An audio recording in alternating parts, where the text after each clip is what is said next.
Sanders gave his rallying cry to Democrats about what it's going to take to end our long national nightmare.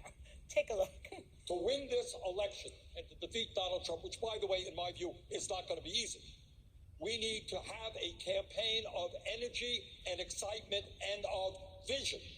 We need to bring millions of young people into the political process in a way that we have never seen. And who's the man to do it? So after round I think he's hit it dead on because, and I've said this on the show before, in 2016, 100 million eligible voters sat at home, didn't feel the urge, the necessity to go out and vote. I think we have to energize those 100 million people to come out and vote. How and who? I think it's a message and I think it's a candidate. The only message that I think resonated for me... Message that resonated with me is finally someone understanding why someone like Donald Trump won. Finally understanding that young people in the working class don't want to hear terms like restore, maintain, normal. They want solutions to their problems. Someone who's finally going to, I don't know, give them healthcare, education, housing. People that are struggling the most, like millennials for instance, are the ones that don't really go out and vote because they feel like their vote doesn't really matter. So perhaps we should, go after a message that really resonated with them. Someone who is really popular among them.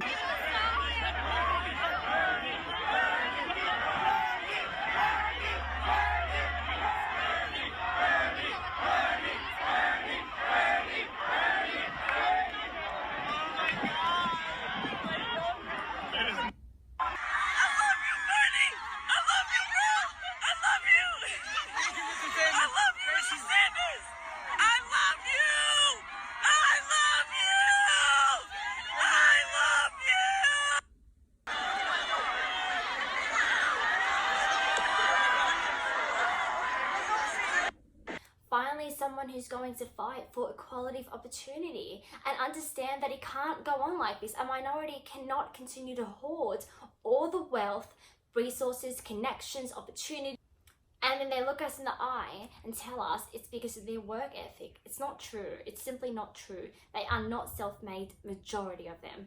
Actually, most wealth is actually inherited, or it's, through connections, family name, maybe the message that comes from the guy that had everything rigged against him. And despite that, is the most popular politician in the United States. Does really great among minorities. The polls show that, and even white people, and especially the younger generation.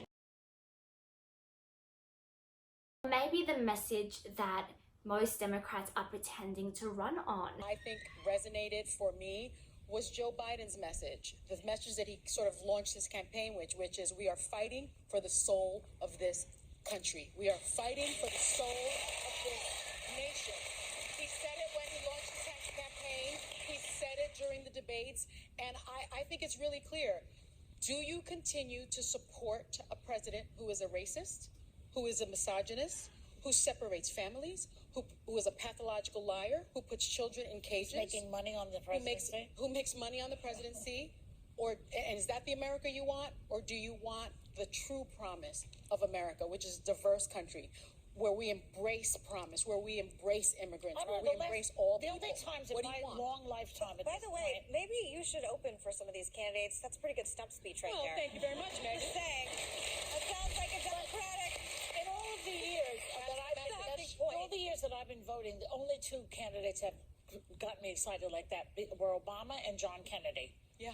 That's it. No. So painful to hear. Sunny is usually the best on The View, probably the most progressive. But at the end of the day, they're all establishment, okay? They're all establishment. But I really was not expecting that from Sunny because she's really great on so many issues. But you see, this is the thing. The thing she's describing right now, Hillary already did that. She said, hey, this election is about being against Donald Trump. She did that and she lost. She said, this is who this guy is. And they already knew who he was, but he won anyways. So you think that they learned their lesson, but they didn't. So much that was said was just factually inaccurate. So Biden is going to rally the young people. Really? Biden, who said that he has no sympathy for young people? Biden, who, was thinking about the persecuted billionaires? Biden, who said that nothing will fundamentally change? Really? That guy? The squad, the 4 members, AOC, Ilhan Omar, Rashida, and Ayana. Follow these people. They are the definition of energizing people. Not only will their policies benefit young people, the working class, but they are supported by the majority of the people. That's just a fact. And actually, they aren't necessarily far left. It's actually just moderate. It's just the center of what people think you should have. Poll, when Elizabeth Warren was on here, I have never seen an audience as revved up for a politician. They love and she her. had people coming in, I think people that were working for her in boroughs in New York City, I believe, if I remember correctly. There were people with Warren t-shirts, and I told some of my friends that are conservatives, I was like, there's some grassroots momentum happening here that we can't ignore. Just again, my unscientific view, but you remember, and then she was going into the audience, and it was like a rally in here. But which one? I don't know what that means, but it's interesting to watch. But which one of these people that you think are somewhat exciting can go up against Trump on this?